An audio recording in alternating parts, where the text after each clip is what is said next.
जे लादण्यात येते आमच्यावर वाढवून बंदर म्हणून यांना स्थानिकाचा विरोध का? त्या गावांना गेल्या 42 वर्षामध्ये स्वतःचा हक्काचा असा सातबारा मिळाला. पिढ्यानं पिढ्या परत विस्थापित व्हायचं काम करायचं का? म्हणजे 10 लाख नोकऱ्या नक्की कोण करणार? ती मच्छीमारी पूर्णपणे नष्ट होणार. हे सगळे समाज इकडनं कायमस्वरूपी नष्ट होणार. ह्या सरकारने चौथी मुंबई आणायचा विचार केला. चौथी मुंबई नक्की कोणासाठी? विकासाला विरोध बिलकुल नाही.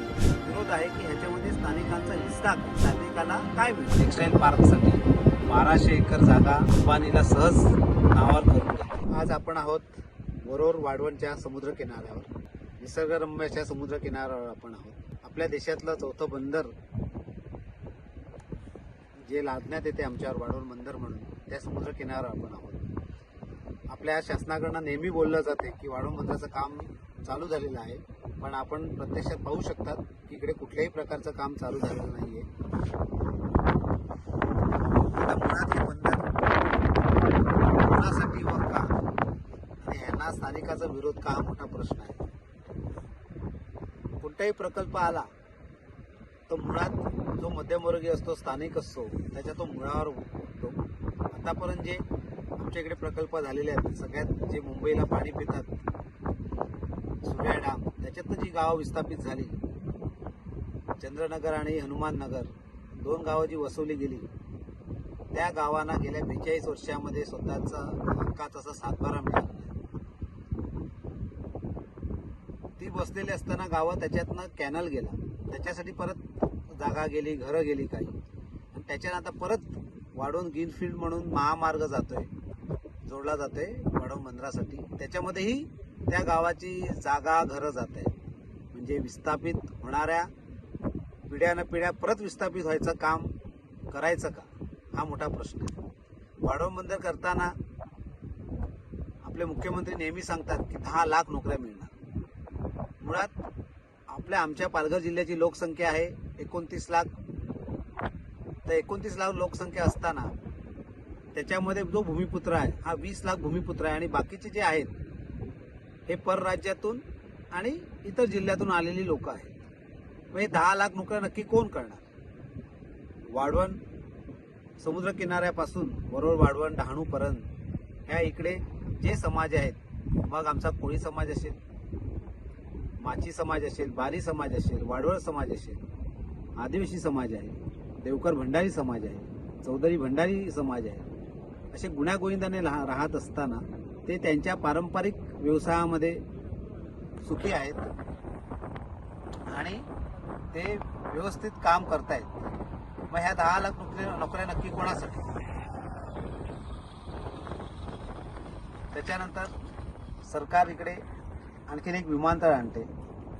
त्या विमानतळासाठी समुद्रामध्ये भराव केला जाणार आहे, वाढवण बंदरासाठी समुद्रामध्ये भराव केला जाणार आहे. आमच्या इकडची आपल्या देशाची भौगोलिक परिस्थिती आहे की निसर्गाचं आणि समुद्राचं जे नातं आहे ते अलग आहे, आणि जे दुबईमध्ये समुद्रामध्ये भराव केला जातो तिकडच्या समुद्राचा आणि तिकडच्या वातावरणाचा हा फरक अलग आहे. आपल्या इकडे भराव केल्यानंतर इकडेची मच्छीमारी 5 ते 10 नॉटिकलला केली जाते. पारंपरिक मच्छीमारी ती भविष्यामध्ये 50 नॉटिकलला मच्छीमारी करावी लागेल. म्हणजे याचा अर्थ मुंबईपासूनचे मच्छीमार जे वाढवण ते वरोरच्या इथपर्यंत येत आहेत, ती मच्छीमारी पूर्णपणे नष्ट होणार आहे. म्हणजे एक वाढवण किंवा वरोर हे विस्थापित होणार की नाही ही नंतरची गोष्ट आहे, पण ह्याच्याबरोबर हे जे बाकीचे समाज आहेत हे सगळे समाज इकडनं कायमस्वरूपी नष्ट होणार आहे. ह्या सरकारने चौथी मुंबई आणायचा विचार केला आहे. तर चौथी मुंबई नक्की कोणासाठी?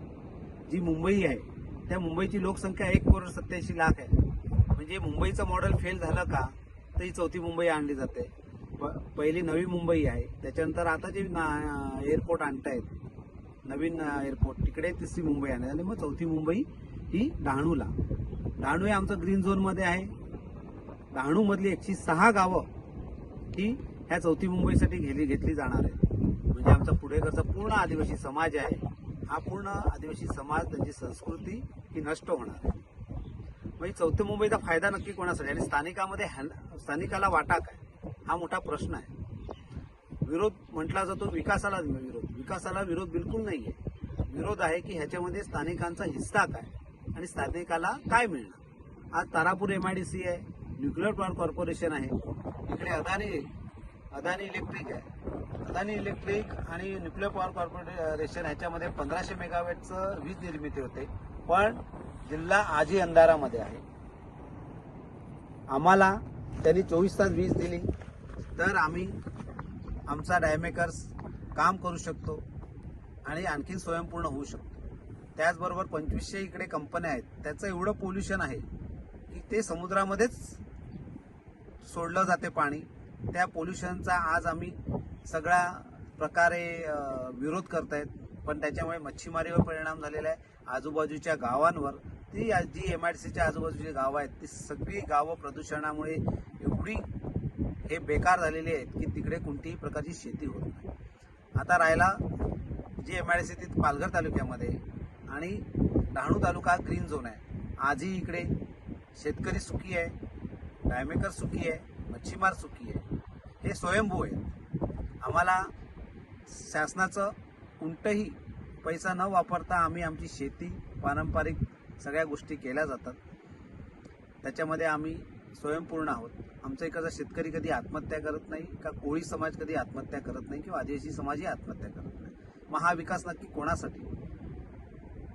ह्या नोकऱ्या त्या 10 लाख म्हटल्या जातात, मग ह्या 10 लाख लोक नक्की येणार?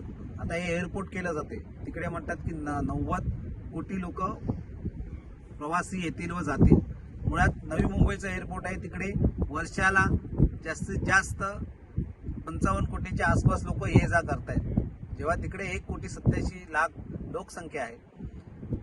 आंतरराष्ट्रीय बाजारपेठ म्हणून मुंबई पाहायला जाते. मग ही चौथी मुंबई नक्की कोणासाठी? मग त्याच्यामध्ये मुंबईचा आज जो स्थानिक आहे, आगरी कोळी होता, तो आज बाहेर फेकला गेलेला आहे. हळूहळू रायगड पनवेल साईडला, कसारा कल्याण डोंबिवली साईडला, तसंच डहाणू साईडला, पालघर साईडला तिकडचा मध्यमवर्गीय बाहेर फेकला जात आहे. मग तिकडचा मध्यमवर्गीय, तसेच जे 94 कोळीवाडे आहेत, हे 94 कोळीवाडे ह्या चौथी मुंबईमध्ये आणणार आहे का सरकार? त्यांचा डोळा मुंबईच्या ह्या प्राईम समुद्र किनारा असल्या, विस्तीर्ण समुद्र असणाऱ्या जागेंवर आहे की तिकडे त्यांना मुंबई ही चैनीची बनवायची आहे. त्याच्यामुळे हे सगळं मोठं षडयंत्र आहे. पुढच्या 20 वर्षामध्ये पूर्ण किनारपट्टी कोकणची हे सरकार नेस्तनाबूत करणार आहे. त्यासाठी विरोध आहे. सरकार आणखी इकडे 1200 एकर टेक्स्टाईल पार्क म्हणून अंबानी यांना टेक्स्टाईल पार्कसाठी जागा दिली. इकडे वर्षानुवर्ष सरकारी जमिनी वनपट्ट्यासाठी संघर्ष करावा लागतो आणि एका साईडला सरकार टेक्स्टाईल पार्कसाठी 1200 एकर जागा अंबानीला सहज नावावर करून देते. तिकडची 200 एकर जागा ही आता तिवरटा म्हणजे मँगोसाठी आरक्षित जागा होती, ती जागा सुद्धा त्या लोकांनी अंबानी यांना देऊन टाकली. म्हणजे जो शेतकरी आहे, इकडचा आदिवासी समाज आहे, जो वर्षानुवर्ष वनपट्ट्यासाठी धावा मारावे लागतात, त्याला सरकारी पायऱ्या झिजाव्या लागतात, ती जागा त्यांना हक्काची दिली जात नाही. पण या उद्योगपतीसाठी सरळ सरळ रेड कार्पेट दिलं जातं. तसंच इकडे मुरबा बंदर आणलं जातं. मुरबा बंदर हे प्रायव्हेट बंदर आहे, म्हणजे वाढवणला जवळजवळ समुद्रामध्ये 5000 एकरवर भराव करणार. मुरब्या आणि वाढवणच्यामध्ये न्यूक्लिअर पॉवर कॉर्पोरेशन आहे, म्हणजे वाढवण बंदरापासून न्यूक्लिअर पॉवर कॉर्पोरेशन हे 6 किलोमीटरवर आहे आणि मुरब्यापासून 4.5 किलोमीटर आहे. म्हणजे आज कधी होऊ नये अशी घटना जर न्यूक्लिअर कॉर्पोरेशनला घडली, NPCILला, तर आम्हाला जाण्यासाठी मार्ग नाही आहे. कोणताही रस्ता एवढा मोठा नाही आहे की आम्ही कुठेतरी पोहोचू शकू. म्हणजे हे असताना सरकार दोन्ही बंदर लादायचा प्रयत्न करते. त्याच्यामुळे हा स्थानिकांचा प्रचंड विरोध आहे. आतापर्यंत जे न्यूक्लिअर पॉवर कॉर्पोरेशनमध्ये ज्या 4 गावं गेली, त्या 4 गावांना त्या लोकांनी 4 गावांना जिकडे वसवलं गेलं, तिकडनं त्यांना शेती करण्यासाठी 12 किलोमीटरवर जागा दिली. तो शेतकरी कसा काय शेती करू शकेल? तिकडचा कोळी समाज नक्की कुठे गेला? त्यांना समुद्र देण्यात आला का? हा मोठा प्रश्न आहे.